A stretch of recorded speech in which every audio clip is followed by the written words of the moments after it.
Now, the controversy over the White House's decision to not release the Epstein files, it is growing. You got members of both parties now calling for more information to be released. At a news conference yesterday, Attorney General Pam Bondi refused to answer questions about the case. I appreciate your question, but this today is about fentanyl overdoses throughout our country and people who have lost loved ones to fentanyl. That's the message that we're here to send today. Nothing about Epstein. I'm not going to talk about Epstein. CBS News Justice correspondent Scott MacFarlane is at the Justice Department and joins us with more. Good morning to you, Scott. You know, you got lawmakers from both parties now pressing for answers on this. The Attorney General doesn't want to talk about it. What are Congress people saying? What a rare moment, Errol, where you have Trump supporters and Trump opponents saying the same thing.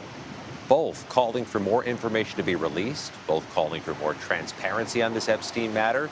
Take a listen to what was said in just the past 24 hours. I don't know that she was specific about a list or whatever, but she needs to come forward and explain that to everybody. I think all this stuff ought to be public. I mean, I think all the documents should all be public. I think it all ought to be out in the open. Where is that client list?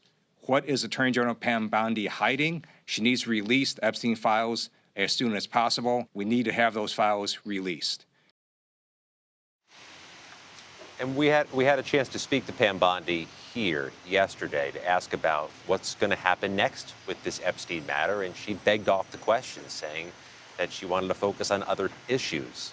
But that door that they're trying to close on the Epstein matter, Errol, remains lodged open, and there's no indication it's going to move today. And is there any update on the status of Dan Bongino? The deputy director of the FBI, Dan Bongino, had some form of a heated exchange last week with the Attorney General over this issue, over what to do or what not to do about the Epstein files.